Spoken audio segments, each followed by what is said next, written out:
Oke, ini adalah tema yang menarik. Menarik karena pertama ini tema yang umum, ya, dan sering kali dibicarakan terus-menerus, khususnya kita orang-orang Kristen yang berada di marketplace. Ini juga tema menarik oleh karena kita senantiasa terus diingatkan untuk tema ini bahwa keberadaan kita di pekerjaan kita itu sebetulnya untuk apa dan bagaimana, ya.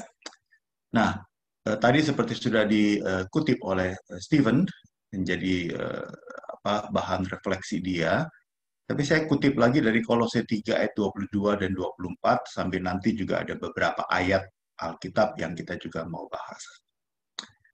Hai hamba-hamba, taatilah Tuhanmu yang di dunia ini dalam segala hal. Jangan hanya di hadapan mereka saja untuk menyenangkan mereka, tetapi melainkan dengan tulus hati karena takut akan Tuhan.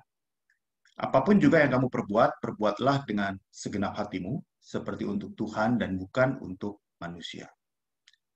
Kamu tahu bahwa dari Tuhanlah kamu akan menerima bagian yang ditentukan bagimu sebagai upah. Kristus adalah Tuhan dan kamu hambanya. Jadi di dalam konsep Kolose ini sebetulnya duit, gaji, fasilitas itu sebetulnya upah. Ya, itu adalah upah dari pertama karena kita taat kepada Tuhan kita, taat kepada bos kita. Ya, yang kedua adalah karena kita taat kepada bos surgawi. Ya, karena kita berbuat untuk bos surgawi. Bos duniawi bisa tidak tahu, tapi bos surgawi tahu. Nah, kalau kita taat kepada bos duniawi dan taat kepada bos surgawi, ya, itu maka kita akan mendapat bagian upah kita. Ya, jadi upah itu sebetulnya bukan nomor satu sebetulnya, bukan bagian yang menjadi target kita seperti itu. Kita akan seringkali begitu ya. Kalau upah kita gede itu seringkali menstimulir kita, merangsang kita untuk kerja lebih giat, kerja lebih hebat dan sebagainya. Tapi padahal di sini kita melihat bahwa itu adalah bagian dari upah, bukan bagian dari sebab kita, gitu ya. Oke, ada dua hal yang kita mau bahas, mengapa manusia bekerja dan bagaimana manusia bekerja. Ya, saya dikasih waktu 3 jam untuk membicarakan ini. Ya, semoga bisa selesai dalam waktu 30 menit. Ya, oke. Mengapa manusia bekerja dan bagaimana manusia bekerja? Mengapa manusia bekerja? Ini umumlah semuanya. Ya, nafkah, mencari nafkah. Jadi tujuan, landasan, motivasi kita kerja itu pada umumnya itu adalah mencari nafkah. Tapi tahukah kita di dalam etos kerja Kristiani, maka nafkah itu sebetulnya motivasi yang paling rendah. Ya, itu paling akhir lah sebetulnya. Tidak sepenuhnya salah juga, ya nggak salah loh. Anda ya, karena itu adalah naluri dan tanggung jawab kita manusia untuk mempertahankan kehidupannya. Ya, jadi tidak salah untuk mencari nafkah. Ya, kita memang kerja untuk mencari nafkah. Tetapi ini motivasi terakhir nih, ya. Ini motivasi yang paling rendah dan seperti itu. Nah, orang yang beragama harusnya tidak nafkah itu ditempatkan nomor satu. Kalau orang duniawi iya menempatkan nomor satu. Tapi adalah kita akhirnya juga begitu semuanya. Ya, akhirnya semuanya kita bekerja untuk mencari nafkah. Maka itu seringkali kita ganti pekerjaan kalau misalnya nih ya di sana fasilitas lebih baik, gaji lebih tinggi dan sebagainya, ya kita kadang-kadang jadi pindah kerjaan dan sebagainya. Mengapa kita kerja?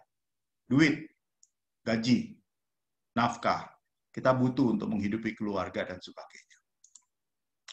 Namun di dalam etos kerja Kristiani, kerja itu kerja untuk mencari nafkah bukan motivasi utama. Bahkan bukan sebuah definisi kerja yang benar. Ya, jadi perhatikan nih teman-teman, rekan-rekan, ya, di dalam etos kerja Kristiani, maka bekerja untuk duit, bekerja untuk nafkah, bekerja untuk upah, bekerja untuk mempertahankan hidup, itu bukan sebuah definisi kerja yang benar dan baik.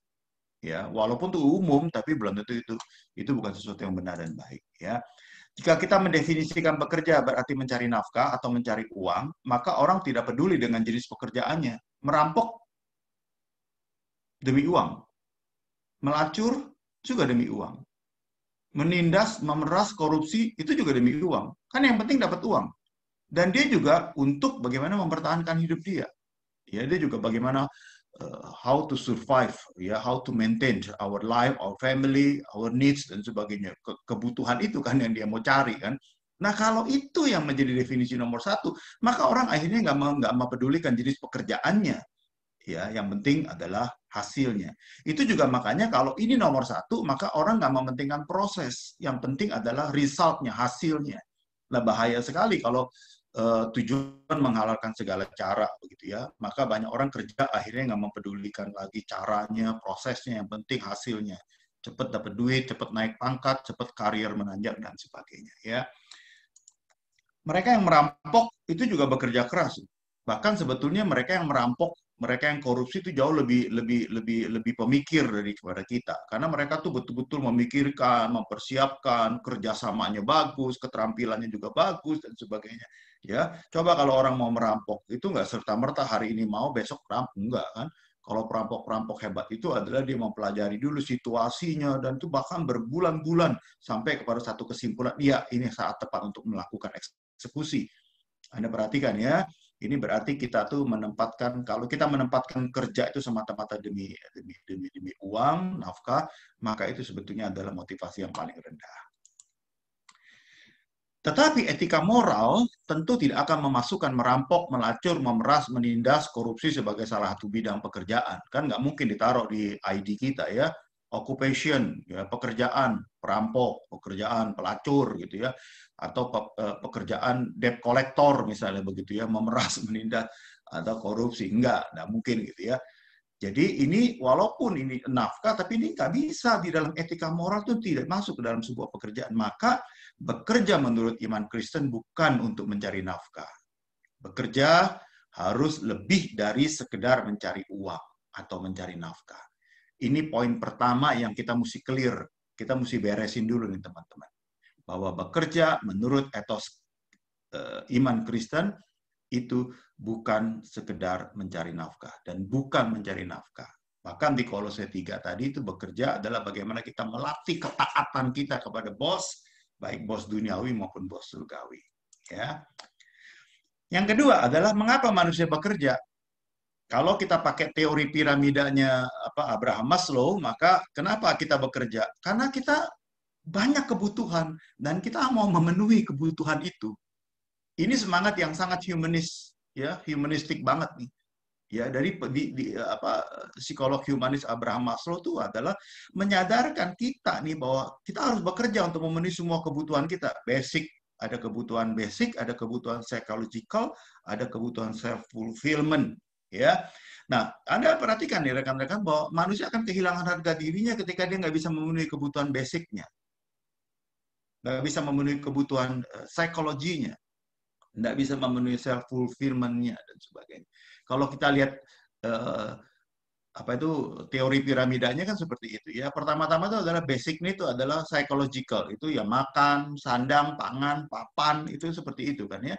Itu mula-mula kita bekerja untuk sandang, pangan, papan ya. Ya atau gaji kita cukup-cukupin lah ya untuk beli mana ya dan sebagainya, ya, pakaian, makanan, rumah dan sebagainya ya. Tapi nanti lama-lama bukan lagi sandang, pangan dan papan, maka dia membutuhkan apa tuh? Akhirnya kita bekerja terus giat untuk mencari apa? Kenyamanan. Untuk apa tuh? Untuk apa? Safety.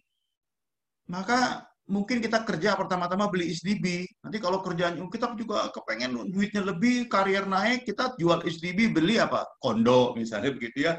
Nanti kondo udah naik ke jabatan, kita nggak mau lagi kondo. Apa itu? Kita beli landed atau semi landed house gitu ya. Waduh, kalau di Singapura tuh ditanya rumahmu di mana? SDB ya kurang lah ya. Rumahmu di mana? Kondo, agak elit sedikit. Rumahmu di mana? Semi landed, wah lebih. Rumahmu mana? Landed house, wah itu lebih prestisius lagi gitu ya. Nah orang akhirnya mencari itu tuh, mencari kenyamanan itu, keamanan itu. Lalu orang bekerja akhirnya mencari apa? Persahabatan. Ya itu kasih artinya tuh relasi lah, persahabatan gitu ya, dihormati, dimiliki. Maka Amsal bilang apa? Orang kaya pasti banyak sahabatnya. Ya, Di rumahnya rame orang datang, pesta lah, makan lah gitu. Tapi sahabat yang paling setia adalah yang sejati itu adalah di mana mereka pada waktu kita sedang jatuh, di mana mereka pada waktu kita nggak punya apa-apa. Ya, nah itu lama-lama orang bekerja buat apa? Prestisius deh, ya bekerjanya kerja apa dan bekerja di mana. Waduh, elit nih kalau misalnya perusahaannya itu apa asing dan sebagainya gitu ya. Kalau cuma pekerja yang ini remeh-temeh, kita akhirnya hitung-hitungan, kita nggak mau bekerja, lebih baik nganggur daripada malu kerja di situ dan sebagainya. Ya, tapi yang paling akhir adalah orang mau bekerja itu untuk mengaktualisasi dan pengakuan diri, self actualization. Ya, itu akhirnya supaya kita bekerja itu diakui, dihormati, dan sebagainya. Manusia akhirnya bekerja untuk menunjukkan siapa dirinya dan mencari pengakuan diri. Jadi akhirnya kita seumur hidup buat apa? Orang Singapura bilang, aduh, gue seumur hidup kerja tuh cuma buat bayar rumah. Ya, gue kerja untuk installment rumah. Gue kerja untuk apa? CPF lah ya. Gue kerja untuk insurance, ini itu ya. Waduh, kita kerja Rodi itu cuma 30 tahun kerja cuma bayar angsuran rumah dan sebagainya. Akhirnya kita kerja untuk apa? Memenuhi ini. Menurut Abraham Maslow, kita kerja untuk memenuhi semua kebutuhan kita, mulai dari yang basic sampai self-fulfillment. Jadi kita seumur hidup bekerja terus-menerus tuh, ya, terus bekerja. Kita kepengen beli rumah lagi, kita kerja lagi, kita pindah lagi kerja, kita cari kerja yang gajinya, kita sekolah lagi S2, S3 supaya pada waktu kita bekerja pun juga posisinya berbeda antara S1, S2, S3 dan sebagainya. Dan kita akhirnya terus-menerus seperti itu bekerja. Ya. Nah, motivator-motivator masa kini itu banyak menggunakan asumsi piramida Maslow ini dalam memotivasi seseorang untuk bekerja. Itu selalu begitu. Maka bahaya yang paling sering muncul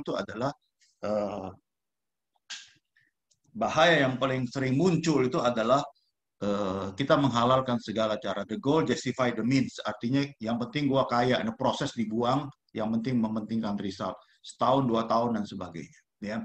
Nah, ini hati-hati untuk kita semuanya yang masih muda, yang kadang-kadang kita juga ada di marketplace yang lebih mementingkan penampilan kita, ya, kebendaan, kematerian kita. Hati-hati karena motivator-motivator itu selalu bilang, wah ini naik ya, harga diri, prestisius dan sebagainya seperti itu. Ya, asumsi piramida Maslow ini itu masih dipakai terus sampai sekarang untuk memotivasi kita kerja dan sebagainya. Kita kerja buat apa sih? Ya, nggak punya mobil, naik bus, nanti udah kerja naik punya mobil, nanti mobil juga naik lagi yang lebih mahal lagi dan terus menerus seperti itu. Ya, kita kerja terus menerus prestisius juga ya, nggak mau naik pesawat yang kecil-kecil misalnya, maunya yang bisnis kelas atau apa dan segala macam seperti itu. Ya, motivasi kerja adalah mencari terus memenuhi kebutuhan yang semakin meningkat. Maka dalam 1 Timotius, 2 Timotius bilang hati-hati kalau kita banyak uang, kita akhirnya dikendalikan oleh uang itu, sehingga akhirnya kita terus mengejar motivasi atau mengejar pemenuhan kebutuhan-kebutuhan yang tiada puasnya itu. Ya. Mengapa manusia bekerja? Yang ketiga itu sebetulnya adalah yang pertama uang, yang kedua adalah memenuhi semua kebutuhan kita atau memenuhi semua keinginan kita, pemuasan kita. Tapi yang ketiga sebetulnya adalah mengapa kita bekerja adalah menggenapi rencana Tuhan. Dari sejak zaman Eden, manusia diperintahkan oleh Tuhan untuk bekerja. Bekerja itu adalah mandat ilahi. Kejadian 2:15. Bekerja itu adalah mandat ilahi. Ya, oke. Kerja bukanlah akibat dosa. Kerja adalah natur manusia. Nah, kalau begitu, mandat ilahi apa untuk bekerja? Pertama-tama itu adalah memelihara dan mengelola ciptaan. Kejadian 2:15. Sama sekali bukan karena upah loh. Jadi kita disuruh bekerja untuk memelihara dan mengelola ciptaan.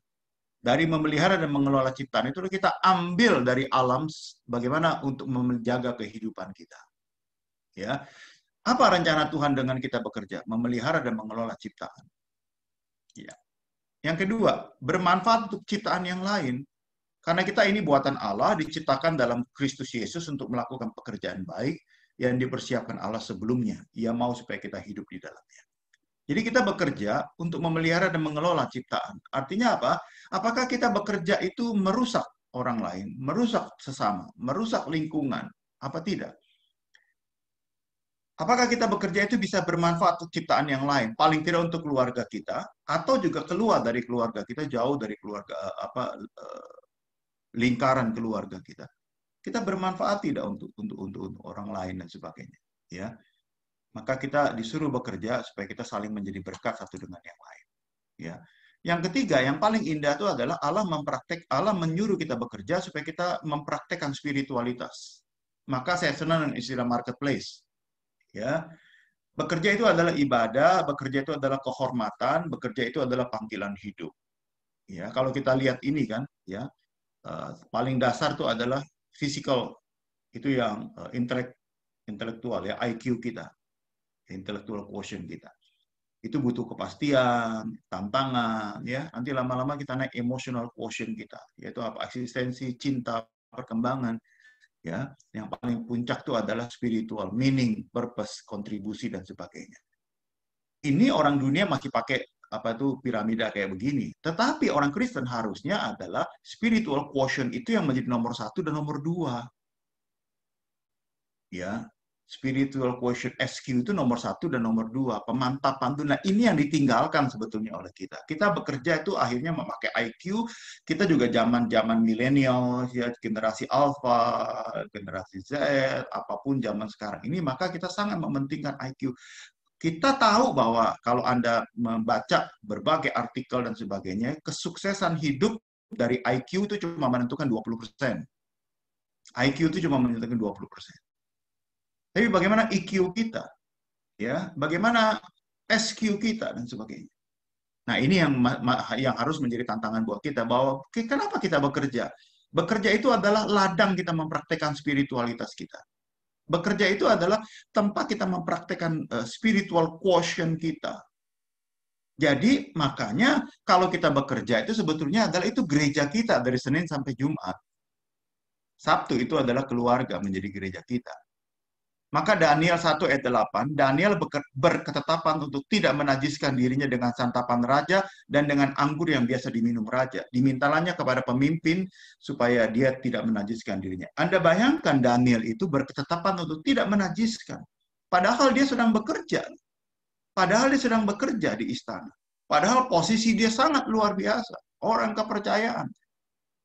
Antara iman sama kehilangan pekerjaan, yang mana nih yang harus dia pilih? Maka Daniel berketetapan untuk tidak menajiskan dirinya dengan santapan raja. Kita nggak bahas ya kenapa dia nggak mau makan santapan raja dan anggur, karena itu biasanya ada proses apa itu penyembahan berhalanya di situ, ada proses ritualnya dulu, makanya dia nggak mau makan. Gitu ya. Jenis makanannya mungkin dia makan, tapi kalau bekas raja itu dia tidak mau karena itu ada prosesnya seperti itu. Ya. Daniel pilih mana nih? Akhirnya dia pilih. Dia berketetapan, dia berkomitmen untuk tidak menajiskan. Sebab juga waktu kami berada di antara kamu, memberi peringatan kepada kamu, jika seorang tidak mau bekerja, janganlah ia makan. Kami katakan, karena kami dengar, ada orang yang tidak tertib hidupnya, tidak bekerja, melainkan sibuk dengan hal-hal yang tidak berguna. Jadi bekerja itu adalah ladang kita mempraktekkan kehidupan kita. Ralph Waldo Emerson itu bilang begini, the purpose of life is not to be happy. It is to be useful, to be honorable, to be compassionate, to have it make some difference that you have live and live well. Bagus ya. Jadi kita tuh apa itu tujuan hidup itu apa sih? Bahagia? Bukan. Supaya kita tuh berguna. Supaya kita menjadi orang yang terhormat. Ya, supaya kita punya compassion. Kita bagi berkat buat orang lain gitu ya. Supaya kita tuh punya apa? Supaya kita tuh punya perbedaan lah ya hidup kita itu seperti itu. Ya, it is to be useful, to be honorable dan sebagainya. Ya, saya harap ini kita bisa kutip dan hafal dalam hati kita bahwa tujuan hidup kita itu bukan hanya sekedar mencari kebahagiaan, tapi mencari kegunaan dan kebergunaan. Ya. Nah, oke, lanjut dulu ya. Bagaimana manusia bekerja? Tadi kita udah lihat ya, bagaimana manusia bekerja. Yang pertama adalah taat kepada bos dunia. Ini sangat kontroversial kalau ngomong yang pertama ini. Ya, ini bisa debatable nih ya. Taat kepada bos dunia. Hai hamba-hamba, taatilah Tuhanmu di dunia ini dalam segala hal, jangan hanya di hadapan mereka, jangan nyenang-nyenengin mereka doang ya, tapi melainkan dengan tulus hati karena takut akan Tuhan. Ya, padahal pakai kata doulos nih atau ebed dalam bahasa Ibrani. Artinya orang yang berada dalam status sebagai pelayan atau di bawah orang lain. Ya, taat kepada bos di dunia. Ini akan menjadi sangat debat, ya. Kenapa? Kalau bosnya itu jengkelin, bagaimana, Pak? Nah, kalau bosnya itu memaksakan kita melakukan sebuah tindakan yang melanggar iman, bagaimana, Pak? Dan sebagainya. Nah, kita diskusikan nanti. Tapi yang pertama-tama nggak dikata taatilah kepada bosmu kalau bosmu itu sayang, naikin gaji, kasih fasilitas, dan sebagainya. Ya. Tapi taatlah kepada bosmu yang di dunia ini dalam segala hal. Dalam segala hal. Ya, dalam segala hal yang bagaimana nanti kita juga bisa diskusikan seperti itu ya. Tapi jangan hanya untuk menyenangkan mereka gitu ya. Ada di depan dia ya kita apa enggak. Ya, justru ketika tidak ada dia, tidak ada bos, kita bagaimana tetap bisa mempertahankan kualitas kerja kita. Ya, tugas utama dari hamba, kita nih hamba, saya hamba Tuhan, Anda hamba Tuhan ya, hamba juga kita semuanya, melakukan pekerjaan menurut kehendak Tuannya, menyerahkan diri secara utuh untuk diatur oleh si Tuhan.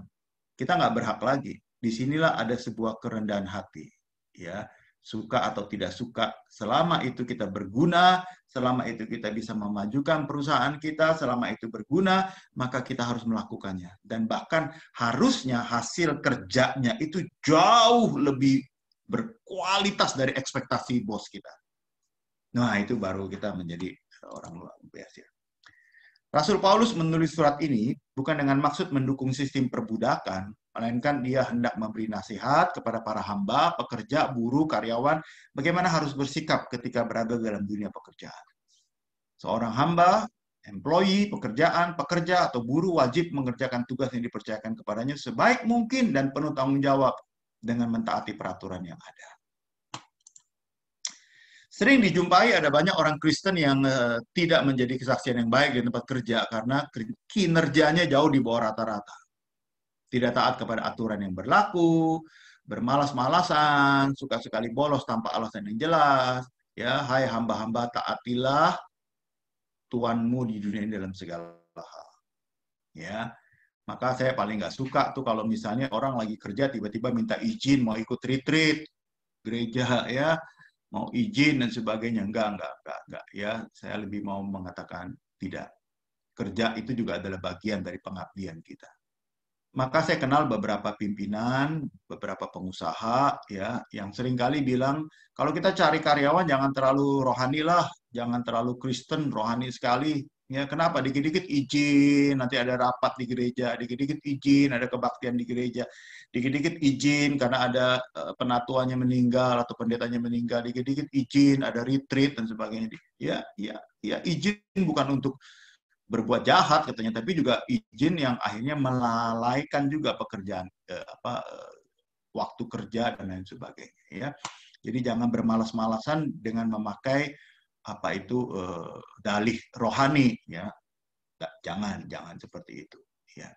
Oleh karena itu sering dijumpai orang Kristen yang akhirnya jangan mencuri ya, dia nggak pernah korupsi tapi mencuri waktu terus ya. Kalau ada persekutuan company fellowship, ada perusahaan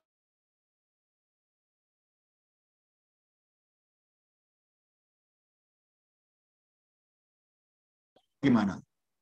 Ya, saya pernah mimpin persekutuan karyawan sampai jam 2 siang. Saya bilang, ini pada nggak kerja lagi apa? Nggak apa-apa, Pak. Bosnya ngerti, udah izin katanya, dan sebagainya. Tapi kalau Anda pergi ke perusahaannya Pak Oki, ya Galva Group, ya, maka persekutuannya itu paling singkat, gitu ya. Jam 12 sampai 12.45. 12.45 sampai jam 1 makan. Jam 1 teks, itu mereka sudah berada lagi di balik meja mereka untuk kerja kembali. Karena kan istirahatnya, breaknya kan cuma 1 jam, 12 sampai jam 1. Dan itu menjadi kesaksian buat yang lain. Maaf ya, akhirnya bagi agama-agama yang lain pun juga akhirnya kalau mereka melaksanakan kewajiban agamanya, mereka juga nggak mau nyolong-nyolong waktu. Habis selesai, langsung balik kantor, langsung kerja lagi dan sebagainya. Karena apa? Ya orang Kristennya juga ketat, bos Kristennya juga ketat. Gitu. Ya, persekutuan 12 sampai 12.45, 15 menit makan, ya. Jadi hari persekutuan itulah office boy-nya udah beliin makanan supaya pada waktu persekutuan selesai makanan udah ada, mereka langsung makan, nggak buang waktu lagi untuk beli-beli keluar. Ini kesaksian yang baik sebetulnya. Ya. Kata taat dimaksudkan memberi diri untuk tunduk sebagai sikap hormat dan dasar hati yang terdalam, bukan kepura-puraan atau sebatas menyenangkan pimpinan atau bos. Sebab ada banyak pekerja yang pura-pura giat bekerja saat pimpinan ada, tapi pimpinan tidak ada, secepat itu mereka berubah dan sebagainya. Ya. Yang kedua, taat kepada bos sorga. Ini taat kepada Tuhan. Tapi taat kepada Tuhan bagaimana? Tuhan nggak kelihatan kok. Ya taat kepada Tuhan melalui taat kepada Tuanmu. Tuan dan Tuhan beda huruf H doang kan. Ya. Taat kepada Tuhan dengan taat kepada Tuanmu. Ketika engkau taat kepada Tuanmu, itu berarti kau taat kepada Tuhanmu. Maka Kolose 3 ayat 22-23 itu adalah apapun yang kamu perbuat dengan segenap hatimu seperti untuk Tuhan. Walaupun untuk tuanmu, bosmu di dunia ini, tapi sebetulnya untuk Tuhan. Ya, bahwa Tuhanlah kamu mendapat bagian yang ditentukan sebagai upah. Kerja itu ibadah. Gereja ibadah dengan ritual, ya, kantor, pabrik, ya, kampus bekerja itu adalah ibadah dengan aktual. Kalau gereja dengan ritual, maka kantormu itu dengan aktual. Ya, keluargamu dengan aktual. Yang ketiga adalah menerapkan 4 prinsip etos kerja Kristen. Ini pengkhotbah 9 ayat 10. Segala sesuatu yang dijumpai tanganmu untuk dikerjakan, kerjakanlah itu dengan sekuat tenaga. Kerjakanlah itu dengan segenap pikiranmu dan sebagainya. Apa itu 4 prinsip etos kerja Kristen? Bekerja keras, disiplin, integritas, dan menjadi berkat. Ya, memelihara ciptaan kan. Ya, Tuhan suruh kita bekerja supaya kita memelihara ciptaan ini. Tuhan bekerja supaya kita memelihara sistem ciptaan ini. Dan Tuhan menyuruh kita bekerja supaya disitulah kita bisa mempraktekkan spiritualitas kita. Dari cara kerja orang tahu, oh ini imannya apa, oh ini Kristen, oh itu A atau B, C, dan sebagainya. Seperti itu. Ya, jadi bekerja keras, ya nomor 1 tuh. Ya, di dalam bekerja keras itu tentu ada bekerja cerdas, ya, disiplin, ya, integritas, ya, etika, dan sebagainya, dan menjadi berkat. Menjadi blessing. Kalau Anda kerja keras nggak jadi berkat, kalau Anda kerja keras tidak berintegritas, maka itu adalah sama seperti perampok, korupsi juga bekerja keras dia, ya, dan disiplin, tapi nggak ada integritas dan tidak menjadi berkat. Yang keempat adalah act professionally, ya, artinya bekerjalah dengan profesional, nggak peduli lu kerjanya apa, jadi pekerja, no matter what your job, ya, it is important to be serious and focus on what you do. And act professionally in all situation. Ya, jadi apapun, wah kalau kerjanya kayak gini gue males dan sebagainya. Ya enggak. Kejadian 29 ayat 20. Jadi bekerjalah Yakub 7 tahun lamanya untuk mendapatkan Rahel, tetapi yang 7 tahun itu dianggapnya beberapa hari saja karena cintanya kepada Rahel. 14 tahun sih sebetulnya. Ya. Tapi itu bertahun-tahun cuma apa? Dianggap beberapa hari. Kenapa? Karena dia mencintai pekerjaannya. Dan dia betul-betul profesional itu. Nggak peduli kerjanya cuma gembala kambing dan sebagainya. Enggak. Dan Yusuf pun juga begitu.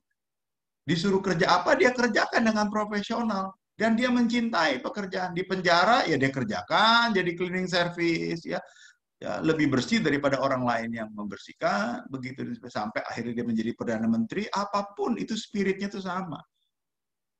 Ya, kadang-kadang kita pilih-pilih kerjaan nih, kerjaan kayak gini gue seneng ya gue jalani, gue nggak seneng ya nggak jalani. Gitu ya. Kalau kita senang pekerjaan kita bisa perform, kalau nggak seneng kita nggak bisa. Nggak, profesionally kita kerjakan. Bagaimana kita di marketplace? Orang akan melihat profesionalitasmu.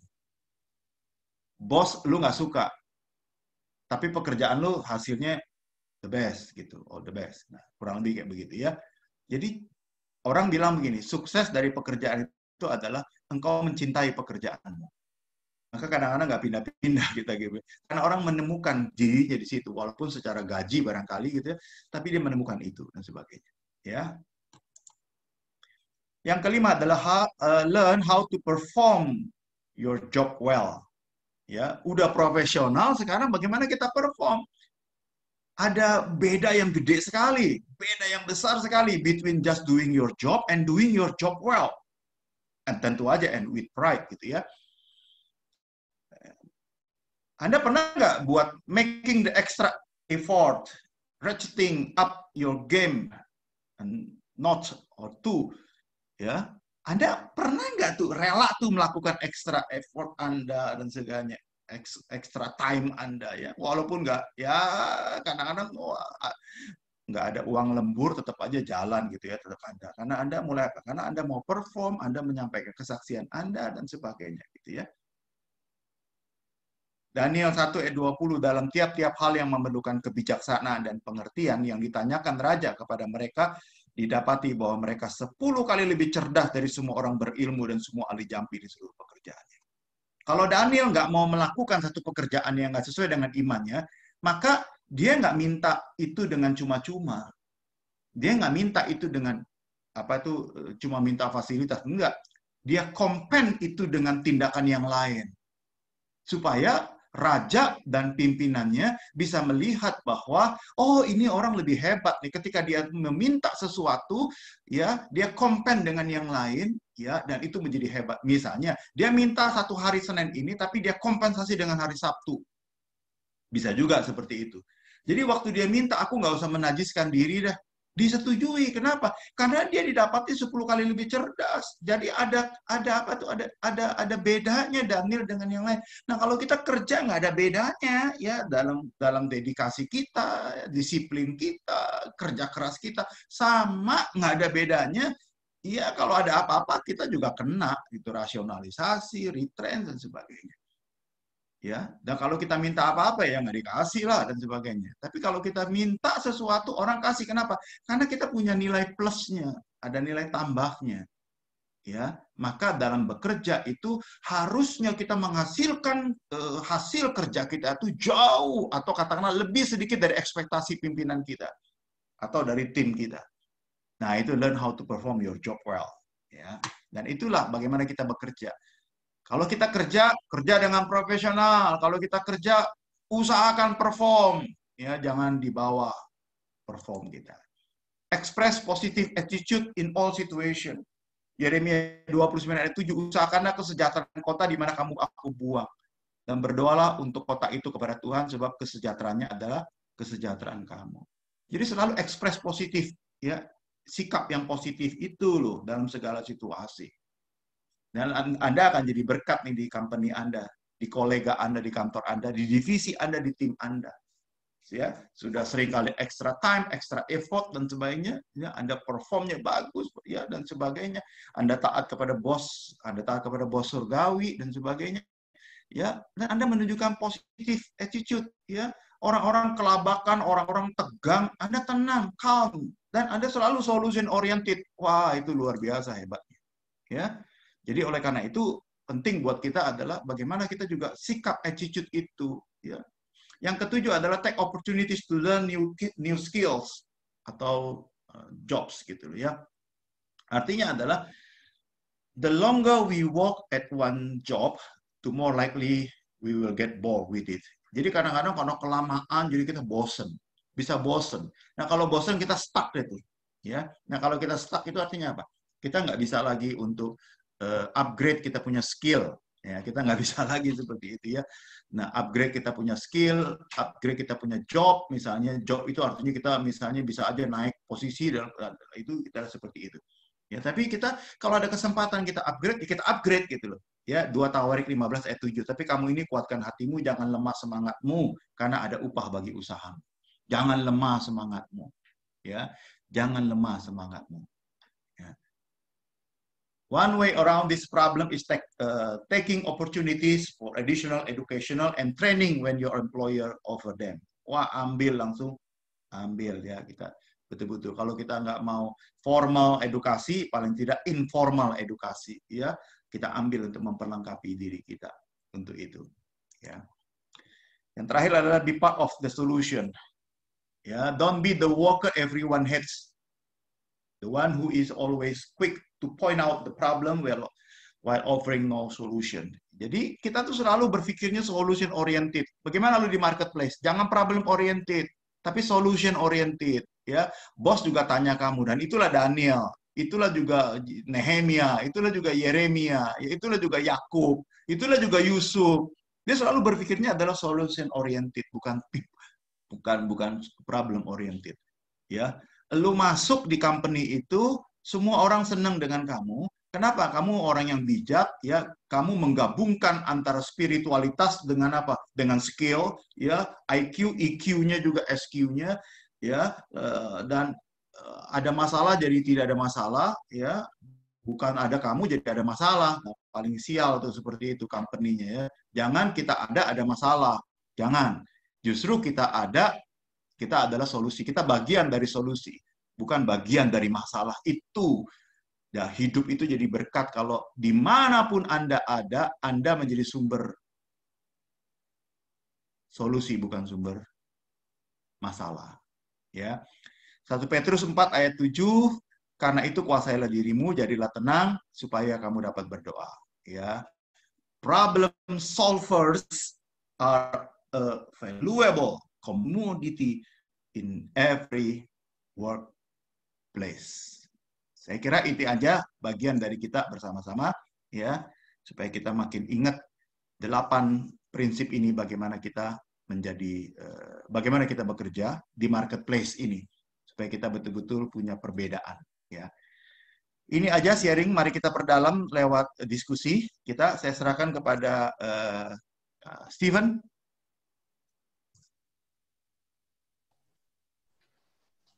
Oke, terima kasih Pak Theo untuk pendalaman firman-nya. Ya, kita sekarang mau masuk ke Q&A kalau begitu ya. Nah, ini so far terkumpul 6 pertanyaan. Harusnya berarti kita bisa cover semua pertanyaannya di sini sepertinya. Ya, mungkin kita bisa mulai kalau gitu dari yang paling early, itu yang paling atas, pertanyaan yang paling awal. Bagaimana kita menemukan kehendak Tuhan dalam pekerjaan kita? Menemukan kehendak Tuhan di pekerjaan kita adalah tidak dari jenis pekerjaannya. Menemukan kehendak Tuhan dalam pekerjaan adalah apakah di dunia kerja kamu itu kamu bisa betul-betul taat kepada bosmu, walaupun bos ini orang yang sulit, orang yang angel, orang yang problem barangkali, ya. Yang kedua, apakah di dalam kita bekerja itu kita juga bisa apa ya, seperti 8 prinsip itu kita lakukan itu. Apakah kita bisa taat kepada Tuhan? Apakah dalam bekerja itu kita bisa menyaksikan, ya, Anda jangan salah kalau menyaksikan itu berarti menyaksikan Tuhan tuh ada Anda khotbah, ya, Anda baca Alkitab di kantor Anda, enggak seperti itu. Tapi bagaimana Anda bisa menerapkan etos kerja Anda? Ya, bekerja keras, disiplin, integritas, ya, bagaimana bisa profesionalnya, bagaimana Anda bisa perform, ya, bagaimana Anda akhirnya bisa perusahaan Anda merasakan Anda berkat Anda gitu, ya, perusahaan juga merasa waduh Anda masuk ini company jadi maju, jadi berkembang dan sebagainya, ya. Di mana Anda bisa menerapkan integritas Anda, disitulah Tuhan tempatkan Anda di situ. Ya, bagi saya seperti itu. Kalau Anda memang nggak bisa melakukan itu dan sebagainya, ya, kesulitan dan sebagainya, Anda, ya, saya pernah punya satu kawan yang akhirnya dia pindah pekerjaan. Kenapa? Karena sulit sekali untuk menerapkan iman Kristen di situ. Ya, bosnya mengajarkan hal-hal yang sangat tidak Kristiani. Bosnya juga mengajarkan hal-hal yang tidak sangat Kristiani, walaupun gajinya gede dan sebagainya. Dan fasilitasnya, jenjang karirnya, dan akhirnya dia pindah. Jadi bukan dari pekerjaannya, tapi apakah di pekerjaanmu sekarang ini engkau bisa menerapkan 8 prinsip bagaimana kau menjadi saksi di marketplace. Kalau itu tidak, ya saya menganjurkan lebih saklek, Anda harus pindah dan sebagainya. Ya. Ada lagi? Oh, saya langsung baca yang kedua ya, Steve ya. Boleh deh yang kedua, Pak. How to balance the demand of work with other aspect of our lives. Kita udah bilang begini, ya, Tuhan sudah memberikan sistem itu tuh. Tuhan sudah memberikan sistem. Tuhan sudah memberikan hukum keseimbangan. 6 hari lamanya kau bekerja, 1 hari engkau beristirahat. 6 hari engkau homo economicus, 1 hari engkau menjadi homo sosial dan homo religious. Ya, nah 6 hari lamanya. Tapi kan 6 hari itu juga kan tidak tidak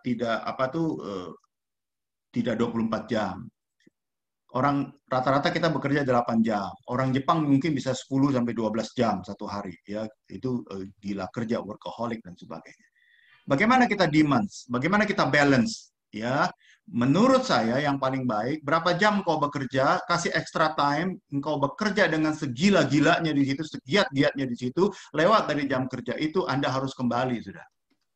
Jadi dengan demikian, ya tidak peduli Anda bekerja berapa jamnya, tapi 2 jam Anda kerja, tapi 2 jam itu gila Anda kerja, betul-betul menghasilkan sesuatu yang hebat luar biasa. Dan nggak ada istilah main-main di situ. Nggak ada santai-santai di situ dan sebagainya. 2 jam itu 2 jam betul-betul lu bekerja. 8 jam lu bekerja. 7 jam lu bekerja. 12 jam lu bekerja. Luar biasa. Setelah itu pulang, ya bersama keluarga, bersama orang tuamu, ya dan sebagainya. Ya, hari Minggu, hari Sabtu, engkau bersama keluargamu betul-betul.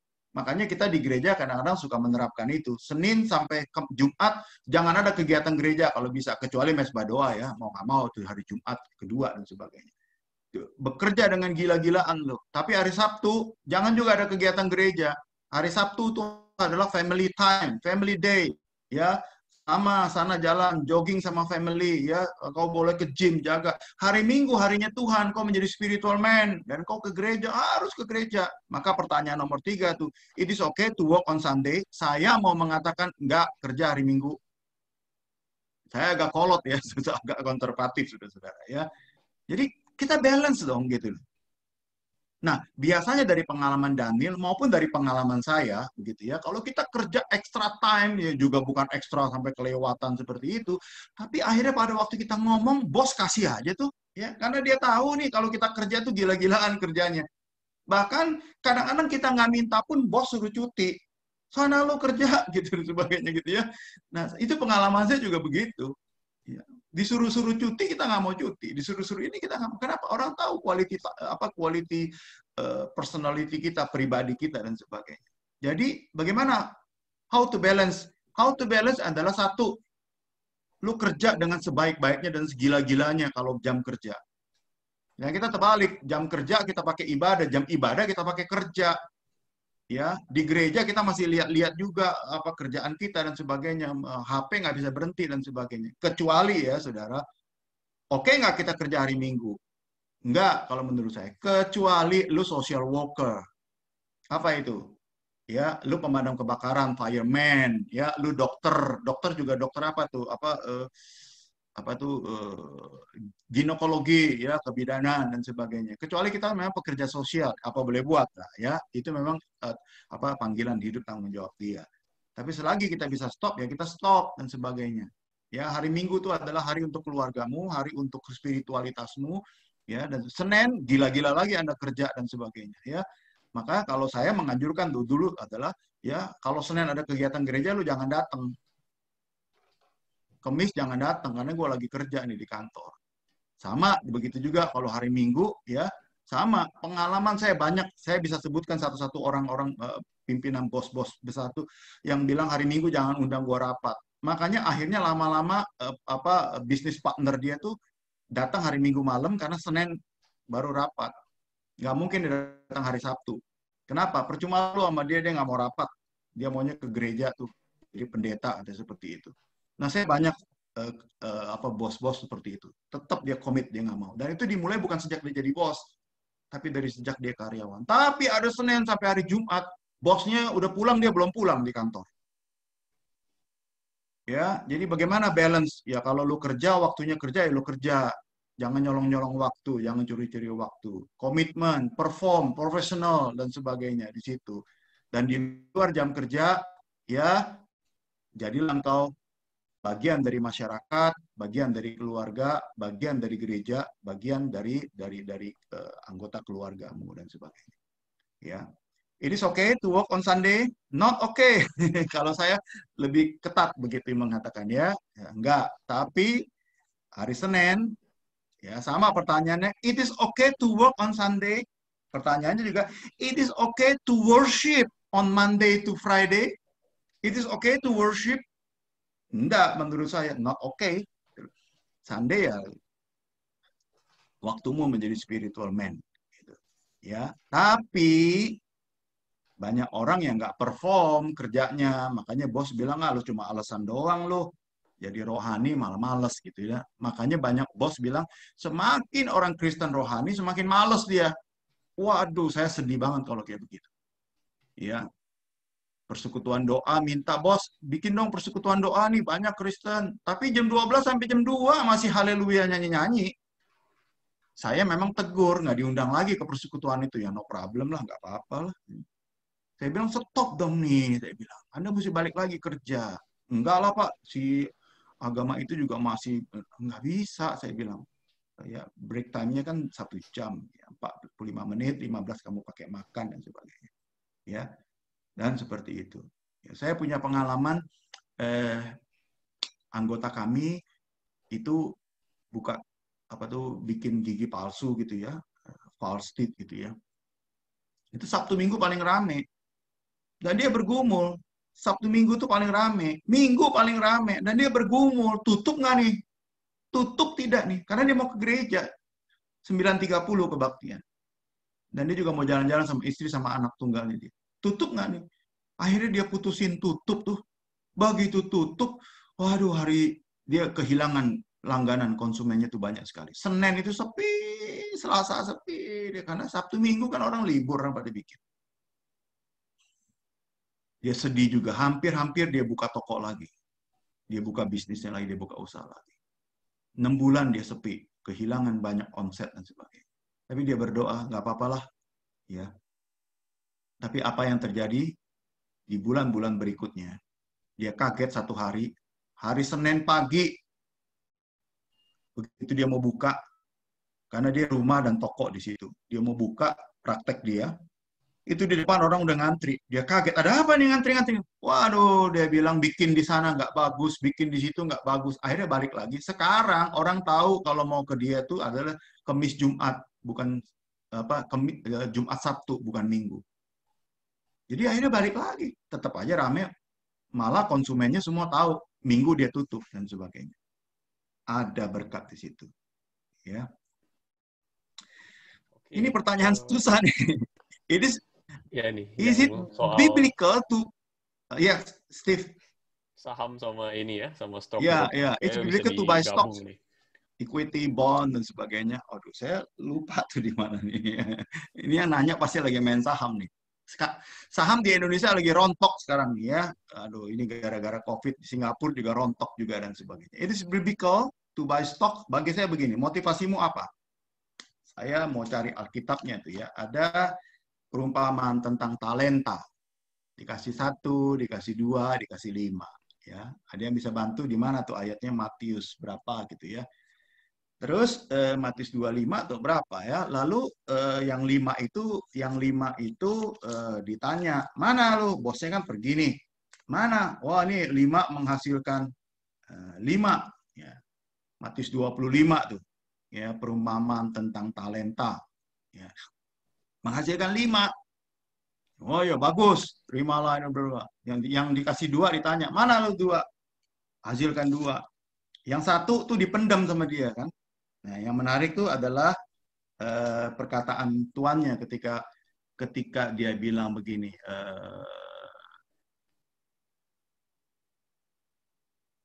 Ayat 27 nih, Matius 25. Ini kepada yang dikasih 1 nih. Dia nggak jalanin apa-apa tuh. 1 talenta tuh dipendem aja. Dia nggak kerjain, dia nggak ngapain kan. Males lah artinya. Dia nggak suka sama bosnya lah. Ya, enak aja gue disuruh kerja, dia jalan-jalan ke luar negeri, katakanlah begitu ya. Tapi ayat 27, karena itu sudahlah seharusnya uangku itu kau berikan kepada orang yang menjalankan uang, supaya sekembalinya aku seperlimanya serta dengan bunganya. Ya. Jadi kalau lu nggak bisa kelola, harusnya lu kasih ke orang lain gitu. Ya, harusnya lu kasih ke orang lain yang bisa mengelola uang itu, apa tuh, fund manager. Jadi biblical nggak Kalau menurut saya, satu adalah, pertama adalah, motivasi lu ngapain tuh beli stok itu? Motivasi lu ngapain?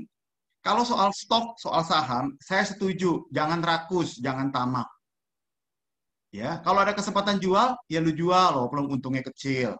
Ya, tapi kalau ada kesempatan beli, ya lu beli. Tapi orang tuh tahan dulu lah, ya, besok mungkin lebih tinggi lagi, tahan dulu lah, besok mungkin lebih tinggi. Ingat, Amsal 23, uang itu bisa bersayap loh, tiba-tiba bisa terbang, lenyap, hilang, dan sebagainya. Kalau motivasi lu cari kekayaan dengan saham, lu males. Tapi kalau lu bikin to buy stock, ya saham, dan sebagainya, motivasi lu jaga uangmu, ya, dan menjaga uangmu, ya, memelihara uangmu juga, ya, terus mencari juga keuntungan income, ya oke. Tapi kalau lu mau cari kaya di situ, kalau nggak mau kerja yang lain, kalau itu cuma sambilan itu saya oke, ya. Biblical, Matius 25 bilang apa? Kenapa lu nggak kasih kepada orang yang, kalau lu nggak bisa kelola uangmu, ya, kamu kasih kepada orang yang bisa mengelola uangmu. Jadi bagi saya, boleh lu beli stok, boleh lu main saham, ya. Tapi motivasinya apa? Mau cari kekayaan? Nah, itu motivasi salah. Jangan mainlah lu seperti itu. Yang paling penting lagi, belilah saham-saham yang halal. Belilah saham-saham yang baik. Jangan saham-saham kasino lu beli.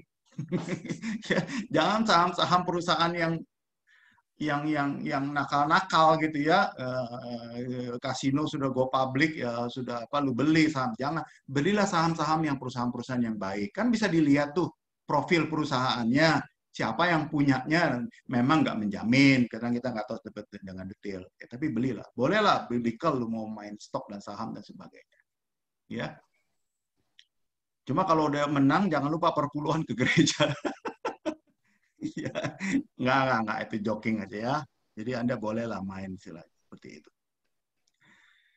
Ada lagi, how can I keep Ya my, nih, ada dua lagi. okay, how can I keep my heart to God if I work as fund manager? Masih sama kayak yang tadi ya. Ini sama nih ya, sama nih Iya, ya. sudah Stockbroker. terjawab lah ya. Ya, udah kejawab. Jadi jangan pikir lu tuh main judi nih. Aduh, ya, jangan tipu-tipu orang lah ya. Kamu konsumen kalau stockbroker ya. Ini perusahaan bagus ya bagus ya. Eh, saya pernah satu jemaat itu brokernya suka suka menggoreng saham. Tahu goreng saham ya? Ya, itu sahamnya udah mau ambruk, dibilangnya ini bagus, bagus, digoreng lah apa segala macam. Jangan. Ini jadi broker yang jujur, fund manager yang jujur. Ya, ini perusahaan jangan dibeli lah ya, bisik-bisik ya.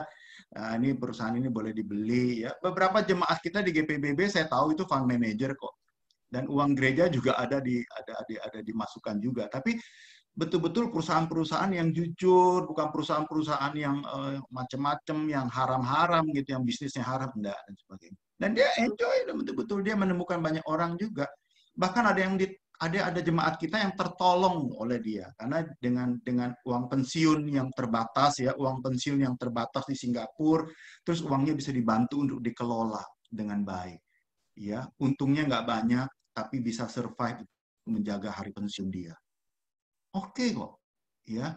Jadi pertanyaannya how can I keep my heart? Ya yuk bisa jaga kok. Itu bukan fund manager, itu bukannya perusahaan apa, bukannya bisnis haram, bukannya bisnis kotor, enggak, dan sebagainya. Jujur aja kalau katakan ini perusahaan baik, lu boleh beli sahamnya. Ini perusahaan kotor, jangan lu beli sahamnya. Open aja dan sebagainya, ya. Dan jangan serakah, dan motivasi kita bukan cari kaya dan sebagainya. Ya. Bagaimana cara menghadapi bos yang tidak bijak, di mana tujuannya hanya ingin menekan anak buahnya dan menunjukkan kekuasaan. Saya lebih suka menghadapi bos yang tidak bijak adalah dengan perform. Kerjaan kita itu selalu perform. Ya, kerjaan kita itu selalu hidup. Ya, kita menaklukkan bos kita itu dengan cara kerja kita baik, attitude kita baik, ya. Kadang-kadang kita perlu mengalahkan bos kita bukan dengan frontal, tapi juga dengan tunjukkan kesabaran kita, kerja kita, dan sebagainya. Ya, sampai satu saat ketika memang akhirnya saya nggak bisa katakan jarang lah kalau kita betul-betul dengan kuasa doa kita, kesetiaan kita, ketulusan kita, ketekunan kita, orang juga bisa berubah, orang juga bisa melihat perform kita, orang juga bisa melihat attitude kita, orang juga bisa melihat profesional kita, orang juga bisa melihat, paling nggak dia sayang lah kalau mesti pecat lu, sayang lah, ya. Kalau mesti keluarkan, ketika lu saya mau keluar nih, mau retrain, wah dia akan sayang-sayang, ya. Ya, mungkin disitulah saatnya Anda boleh mengatakan, ya, boleh open curhat, ya, kondisi begini, ya. Ya, saya kira itu akan menjadi satu poin juga buat kita bahwa kita bukan hanya bekerja kepada bos yang nyenengin, bos yang nggak nyenengin pun kita kerja juga dengan dia, seperti itu, ya. It is okay for us to move jobs, oke aja kalau mau pindah kerjaan, ya.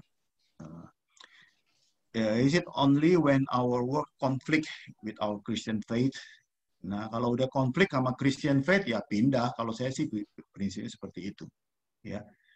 Seorang akuntan disuruh melakukan pembukuan ganda, dia bilang, bos, kalau Anda suruh saya melakukan pekerjaan yang benar, saya akan bekerja siang dan malam. Otak saya, gelar saya, bachelor saya, skill saya, darah saya, waktu saya untuk perusahaan. Tapi kalau bos menyuruh saya melakukan sesuatu yang tidak benar, itu konflik dengan iman saya, maka maaf bos, saya keluar dan saya nggak mau. Saya tetap kerja di sini, tapi jangan suruh yang macam-macam. Tapi kalau bos nggak mau, ya nggak apa-apa, saya keluar. Jadi kalau sudah konflik dengan Christian faith, pindah, cari kerjaan yang lain. Oke? Kalau misalnya Selesai ya? nggak ada konflik tuh Pak, gimana Pak? Kenapa? Kalau misalkan nggak konflik sih sama Christian faith gitu, tapi kita ada keinginan pindah, itu gimana tuh Pak? Ya boleh saja kalau mau pindah, ya pasti ada alasan yang bisa Anda masuk akal. Ya, Anda jangan jadi bisa aja Anda jadi orang Jepang. Orang Jepang itu rata-rata bekerja tuh satu kali kerja masuk di company bisa sampai pensiun dia di situ. Karena dia selalu merasa company-nya itu adalah family, bagian dari family dia. Loyalitas dan kesetiaan orang Jepang itu beda sekali dengan orang China ya. Orang China itu adalah individual. Dia bisa sikut kanan, sikut kiri, walaupun sama-sama satu bangsa, satu suku. Tapi orang Jepang itu enggak. Solidaritasnya tinggi sekali. Menjaga itu dan sebagainya. Dia bisa bekerja bertahun-tahun karena dianggap itu family dan sebagainya. Udah pensiun pun kadang-kadang dalam ulang tahun company masih diundang dan kehormatan dan sebagainya begitu ya. Tapi kalau Anda mau pindah, silakan kalau Anda bisa mempertanggungjawabkan. Jadi bukan berarti Anda sekali bekerja seumur hidup di situ, enggak juga.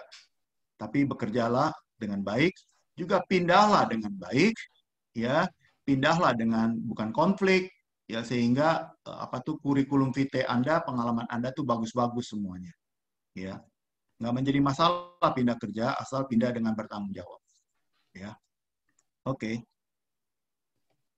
Oke Pak, ada pertanyaan yang terakhir nih. Iya. Apa itu? Soal waktu bekerja di perusahaan yang terkesan negatif. Sebenarnya tadi udah disinggung ya. Oh ya, itu perusahaan. saya punya pengalaman ya waktu saya pelayanan di Perth, itu ada Crown Casino tuh beberapa jemaat juga bekerja di sana. Saya cuma menganjurkan kalau bisa pindah lah. Dia jawab begini, saya nggak main loh Pak. Saya nggak main loh ya. Oke lah ya. Kalau saya mengatakan lebih baik Anda pindah. Ya, seperti itu.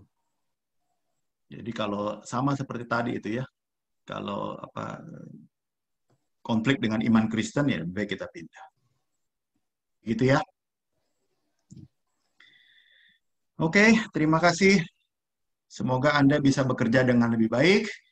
Semoga 8 prinsip Anda bekerja dengan baik bisa diterapkan, supaya Anda bisa perform, Anda bisa act professionally, ya, Anda bisa menunjukkan attitude yang baik, Anda bisa bagian dari solution Anda bisa taat kepada bos Anda bisa taat kepada bos surgawi, ya, Anda bisa menghasilkan sesuatu, ya, sehingga perusahaan itu melihat hasil kerja Anda, waduh, bos itu bisa mengatakan, pimpinan dan tim bisa mengatakan hasilnya jauh dari ekspektasi mereka, di atas ekspektasi mereka. Ya, dan itu menjadi berkat buat mereka. Ya. Kita bekerja bukan demi uang. Bukan. Itu cuma upah kok. Uang datang dengan limpahnya. Ya. Tapi kita bekerja betul-betul karena itu adalah mandat ilahi supaya kita bisa memelihara iman, memelihara dan mempraktekkan. Bukan hanya sekedar untuk memenuhi keinginan-keinginan basic needs kita, spiritual needs kita, ya. Bukan sekedar itu. Ya. Tapi kita betul-betul bisa bekerja dengan mengabdikan talenta kita. Itulah makanya berbuat sesuatu untuk company kita dan sebagainya. Ya. Terima kasih, Steve.